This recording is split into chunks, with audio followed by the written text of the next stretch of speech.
सम्मानित विधायक आदरणीय मुंशी निरंजन जी, आदरणीय गौरशंकर वर्मा जी, आदरणीय विनोद चतुर्वेदी जी, जिला अध्यक्ष उर्विजा जी, जिला पंचायत अध्यक्ष डॉक्टर घनश्याम अनुरागी जी,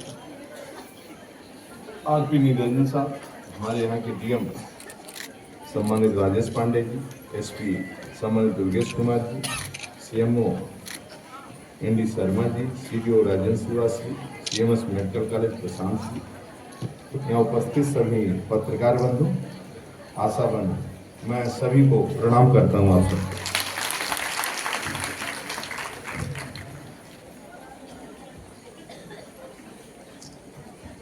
कितना देर हो गया है?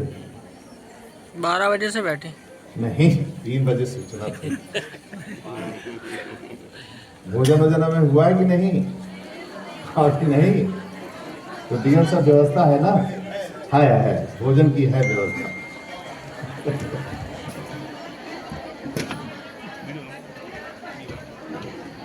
जिस प्रकार अभी जिलाधिकारी साहब बता रहे थे, 68 काम करना पड़ता है। क्यों? वास्तव में आप सब महान हैं। आपका समर्पण, सेवा भावना, कर्तव्य निष्ठा के साथ साथ अपने कर्तव्यों का निर्वहन करते हैं और अनुकरण ही करते हैं। आपने केवल स्वास्थ्य सेवा के एक मजबूत स्तंभ हैं, बल्कि अपने क्षेत्र की रीढ़ भी है। आपके कारण ही मुझे बताया गया है कि जनपद जालौन में कुल 1241 आशाएं कार्यरत हैं। मेरा मानना है कि हमारी आशाओं के कारण ही हमारा जालौन स्वस्थ जालौन बन रहा है। केवल आपके कारण ही यह स्वस्थ। तभी दिग्विजय कनखरिया जी बता रहे थे, आपके द्वारा स्वास्थ्य संबंधी सेवाओं का प्रचार प्रसार कर, योजनाओं के प्रति जागरूक कर, आवश्यकता अनुसार विशेषकर मां, बच्चों व जन समुदाय के निःशुल्क स्वास्थ्य सेवाएं प्रदान कराने का कार्य सराहनीय है। साथ ही गर्भवती महिलाओं को पूर्ण रूप से देखभाल, परिवार नियोजन सेवाएं, बच्चों के टीकाकरण, आयुष्मान आरोग्य मंदिर के कार्य में सहयोग कर जन समुदाय के स्वास्थ्य के देखभाल जैसे महत्वपूर्ण कार्य भी आपके द्वारा होता है। आशा बहनों के कार्य केवल एक पेशा नहीं है, बल्कि एक धर्म है। आप समाज के उस वर्ग तथा स्वास्थ्य सुविधाएं पहुंचाती हैं जहां मदद की सबसे अधिक आवश्यकता होती है। चाहे शिशु स्वास्थ्य की देखभाल हो, टीकाकरण अभियान हो, कुपोषण की लड़ाई हो, या फिर सामुदायिक जागरूकता बढ़ाने का कार्य हो, आपकी भूमिका हर जगह महत्वपूर्ण है। महामारी के दौरान भी आपने अपनी जान की परवाह किए बिना लोगों को जिस तरह कोरोना में लोगों का जीवन बचाया है, आप बहुत महान हैं, जिसकी कल्पना हम लोग नहीं कर सकते। जब हमारे देश के प्रधानमंत्री आदरणीय नरेंद्र मोदी जी के नेतृत्व में नारी शक्ति को सशक्त बनाने के लिए बड़े कदम उठाए गए, तब आप सभी इस बदलाव की अगुवाई कर रही हैं और नेतृत्व कर रही हैं।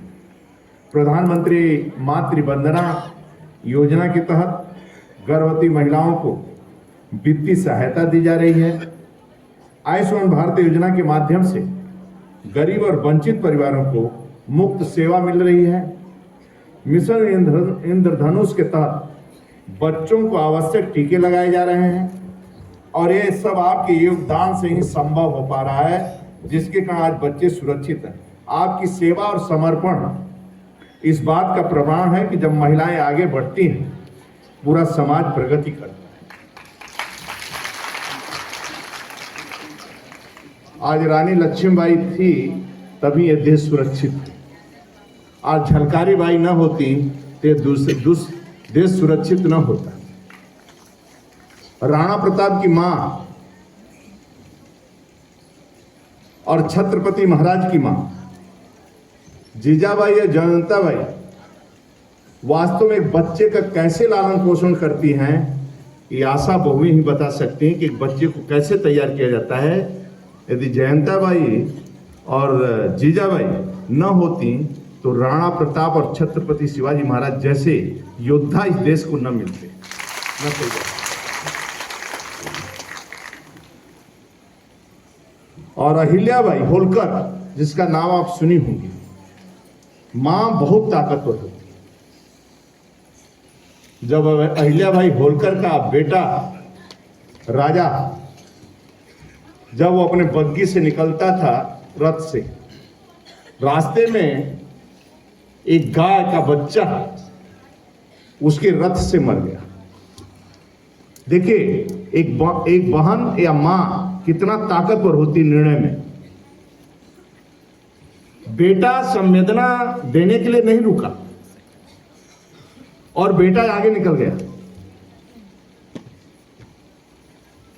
महल में घंटा रहता है, जो घंटा बजा देता है तो रानी समझ जाती कि न्याय के लिए पुकार रहा है। मालिक तो नहीं गया, लेकिन गाय माता पहुंची महल में और घंटे को बजा दिया। जब घंटा बजा तो मां ने कहा कि घंटे की आवाज कैसे, बुलाओ। पता लगा गाय खड़ी है, तो गाय कैसे बताएगी। तो हुआ कि मां को, इसके मालिक को बुलाओ। जब मालिक आया तो उसने कहा, रानी साहबा, आपका बेटे ने इसके बच्चिया को मार दिया और 2 मिनट रुककर संवेदना नहीं व्यक्त किया। अहिल्याबाई होलकर ने अपने बहू को बुलाया, बहू से पूछा, मृत्यु का सजा क्या है। उसकी बहू बोली, वो नहीं जानती थी कि मेरे पति ने गाय को मारा।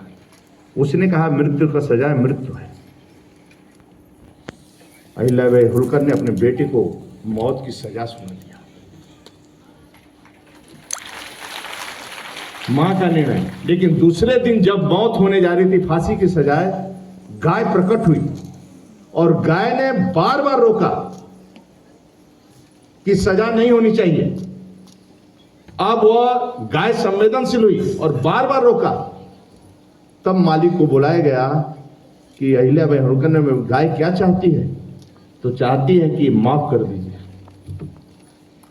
तब गाय को माफ करता है, फिर बेटे को माफ करती है, फिर वो युद्ध में मारा जाता है। तब ये देश सुरक्षित। ऐसी बहुत से मां ने अपने ऐसे पुत्र का जन्म दिया कि गरीबी देखे। इसी तरह एक मां ने एक चाय बेचने वाले बच्चे को तैयार किया, जो देश का प्रधानमंत्री बना, लेकिन अपने मां के 5 लाख रुपया नहीं दिया।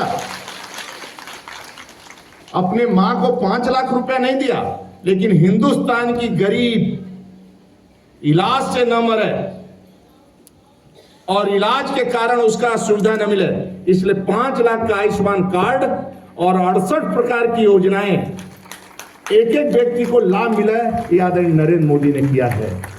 और भागीदारी, आप आशा बहुए हैं, आप वेतन के लिए, राष्ट्र के लिए काम करती हैं। वेतन तो है ही है, लेकिन इस राष्ट्र के लिए काम करती है। कल मैं मिल्कीपुर चुनाव में था, चुनाव चल रहा था। मैं समूह की बहनों को, एक ब्लॉक के बहनों को, जो समूह की एक एक गांव में मेन होती हैं, उन सब बहनों को बुलाकर मैं पूछा कि क्या क्या प्रॉब्लम है तुम्हें। मोदी जी, आदरणीय मोदी जी से, आदरणीय योगी जी से कोई प्रॉब्लम या कोई कठिनाई।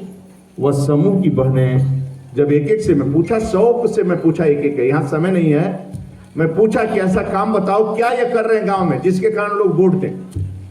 एक बहन तो आंसू आ गया, बोला कि आदरणीय मोदी जी मेरे लिए भगवान है। आज 1.25 लाख रुपया हम लोगों को मिलता है, 1.5 लाख मिलता है, और 1 रुपया ब्याज है, और बिना गारंटी के हम लोग अपने पैरों पर खड़े हो रहे हैं और अपने पतियों को भी व्यापार दे रहे हैं। अब पति के सहारे नहीं रहते हैं, अपने पैरों पर खड़े हो रहे हैं धीरे धीरे। राशन की दुकानें इन समूह की बहनों को मिल रहा है, बाकी लोगों को। इसलिए आज आप सब, आदरणीय योगी जी, ऐसी मां ने जन्म दिया, तब 12 बजे दिन में इसी जालौन में ऐसी सड़कें थी कि 12 बजे दिन में मां तो छोड़ो, पुरुष भी उस रोड पर नहीं निकलता था। लेकिन आज उसी सड़कों पर, कोई उस सड़कों पर जमीन भी नहीं खरीदता था, लेकिन आज आदरणीय योगी जी हैं, उन सड़कों का जमीन का रेट 1 लाख से 50 लाख हो गया है। अब दिन में नहीं 12 बजे, रात में भी बेटी अपने माँ के साथ उस सड़कों पर निकलती है शादी समारोह से वापस आती है। आप तो महान हैं और आदरणीय मोदी जी ने ऐसा कर दे रहे हैं और ऐसा कर दिया उन्होंने। नारी शक्ति अधिनियम बंधन अधिनियम 2023, अब तो आप सब सदन में भी पहुंचेंगे। 33% आरक्षण यानी 100 विधायक महिलाएं होंगी उत्तर प्रदेश में जो सदन के अंदर प्रवेश करेंगी। और कुछ आशा बहनें भी चुनाव लड़ सकती हैं, इसमें थोड़ो है, एक आध तो चुनाव लड़ी सकती हैं कोनो न कोनो किसी न किसी तरह। तो आप सब जो काम कर रही हैं वास्तव में महान हैं। जिस प्रकार का आपके द्वारा काम किया जा रहा है आप महान हैं। केंद्र सरकार, राज्य सरकार आशा बहनों के कार्यों और अधिक प्रभावी बनाने के लिए निरंतर प्रयासरत है। सरकारी मानदेय, प्रशिक्षण सुविधाएं, सामाजिक सुरक्षा योजनाएं, इन सब के माध्यम से आपको सशक्त किया जा रहा है। सरकार का एक कर्तव्य बनता है कि आपके अधिकारों और सुविधाओं की रक्षा की जाए ताकि आप निडर होकर अपने कार्य को अंजाम दे सकें। आप सभी की आशा बहनों को धन्यवाद देना चाहता हूं। आपका एक योगदान केवल एक पैसे तक सीमित नहीं है बल्कि एक मानवता है।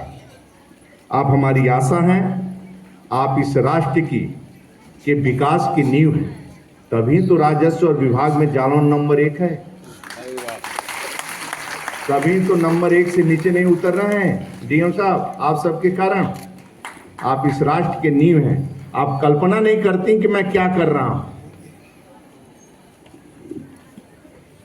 आइए हम सब मिलकर एक संकल्प लें, एक स्वस्थ और सशक्त और आत्मनिर्भर भारत का निर्माण करेंगे। हर मां सुरक्षित हो, हर बच्चा स्वस्थ हो, हर परिवार खुशहाल हो। हम आप सबका हृदय से धन्यवाद देता हूं। लास्ट में अंतिम में एक ही बात आग्रह करता हूं। इसमें कितनी आशा बहुएं हैं बैठी जिनके अपने पति से रोज लड़ाई होती है। ऐसे कौन कौन, हाथ उठाओ तो। उठा दिया। कोई नहीं है, बहुत अच्छा। इतना अच्छा परिवार तो हमें कहीं दूसरे जिले में मिलता ही नहीं है।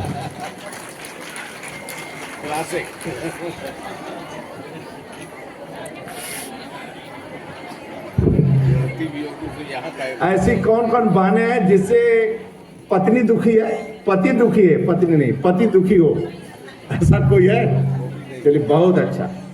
मैं यही लास्ट में कहूंगा कि सभी को ध्यान देते देते अपने बच्चों का भी, अपने बेटियों का भी ख्याल रखें। कभी बेटी दादी या माँ कह के पुकारती हो घर में तो आप उसको मोबाइल मत पकड़ा देना, थोड़ा गोदी में लेकर खिलाइए और उसके साथ आधा घंटा खेलिए।